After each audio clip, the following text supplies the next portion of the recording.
절차적 하자 부분을 말씀드리겠습니다. 우선 갑 47호증 행정안전부 1월 23일자 사실조회 회신입니다. 여기 보시면 비상계엄 선포 전에 개최된 회의의 경우 여타 국무회의와 달리 행안부가 운영하지 않았기 때문에 의정관도 미참석했고 각 국무위원에게 부서 요청을 한 사실이 없다는 점, 그리고 다음 장에 행안부에서 대통령실에 요청했으나 안건 내용 및 발언 요지를 받지 못해서 회의록을 작성할 수도 없다는 점이 확인되고 있습니다.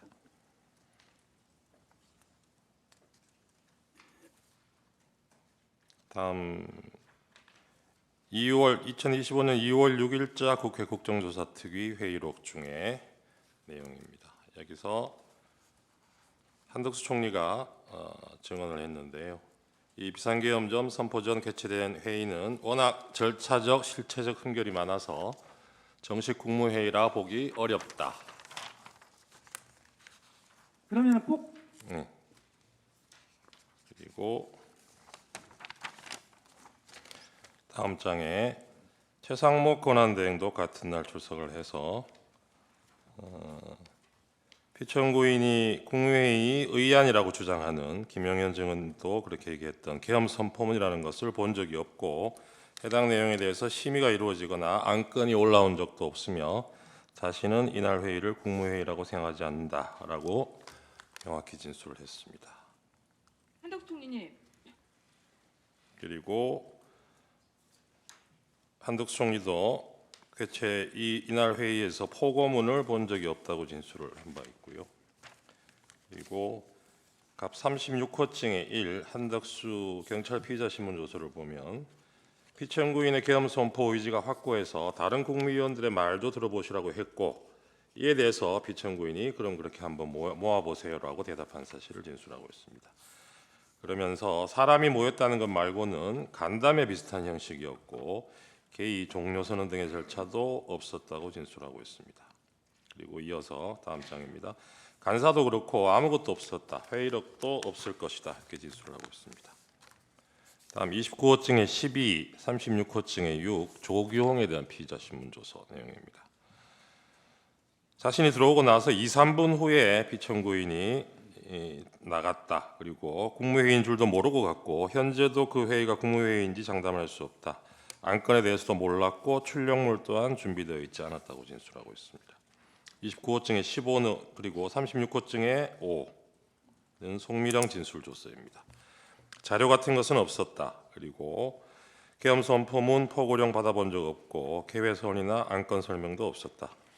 통상의 국무회의 절차인 안건도 없고 시작도 없고 안건 설명도 없고 내용도 끝도 없는 단순한 대통령의 일방적인 통보였다고 진술하고 있습니다. 다음 29호증의 20, 36호증의 3 최상목 진술조서입니다. 그 당시 어떤 형식이나 절차를 갖춘 것도 없어서 그곳에 모여있는 상황이 국무회의라는 생각도 하지 못했다. 시작과 종료 자체가 없었고 다음 장입니다. 지금도 국무회의라고 생각하지 않는다라고 얘기했습니다. 29호증의 21은 국토교통부 장관 박상호에 대한 진술조서입니다. 5층 회의실에 들어가 자리에 앉자마자 바로 대통령이 담화문 발표가 시작되었다. 이렇게 얘기하고 있습니다. 29호증의 22, 36호증의 4 조태열 진술조서입니다. 대통령 집무실에 들어가 앉자마자 대통령이 A4지 하나 건네주면서 비상계엄 선포하려고 한다라고 해서 충격을 받았고 자신은 국무회의라고 생각하지 않는다라고 진술하고 있습니다. 36호증의 2 이상민 피의자 신문조서 행안부 의정관 참석하지 않았고 개회선언 안건 설명 제안 이유 설명 없었다라고 확인해주고 있습니다. 계엄 사령관 임명에 관한 심의도 없었고 접견실에 있던 직원에게 메모 요청했지만 발언 요지를 모르겠다고 해서 아는 만큼만 메모하라고 자신이 지시했다고 진술하고 있습니다. 36호증의 7, 38호증의 1은 오영주 진술조서입니다. 중소벤처기업부 역시 안건에 대한 설명 없었고 심의 과정도 없었으며 절차적 형식적으로 정상적인 국무회의는 아니었던 것 같다. 그 당시 국무회의라고 인식하지 못했다. 계엄 선포한 계엄 사령관 임명에 관한 심의 없었고 행안부 의정관도 참석하지 않았다는 점을 확인해주고 있습니다. 36호증의 8 박성재 진술조서입니다. 미리 안건 상정한 바 없고 국무회의 전제로 간 것도 아니다. 시작도 끝도 없던 회의였는데 국무회의 심의라고 볼 수 있는지 의문이 있다. 이런 취지로 진술했습니다. 29호증에 18 조태용 진술 줬습니다. 김영현이 비상계엄 건의하는 것 보지 못했고 국무위원들에게 안건 나눠주는 것도 보지 못했다. 이렇게 진술하고 있고요. 다음 장 계엄 선포문이나 포고령 받아본 적 없고 계엄 사령관 임명권에 대해서 누구로 임명하는지도 몰랐다라고 얘기하고 있습니다. 갑 29호증에 29입니다. 국회 사무처 수사협조 요청에 대한 회신 내용입니다. 비상계엄 선포를 대통령실로부터 통보받은 적이 없다는 점을 확인해주고 있습니다. 갑 38호증의 7은 비상계엄 선포문입니다.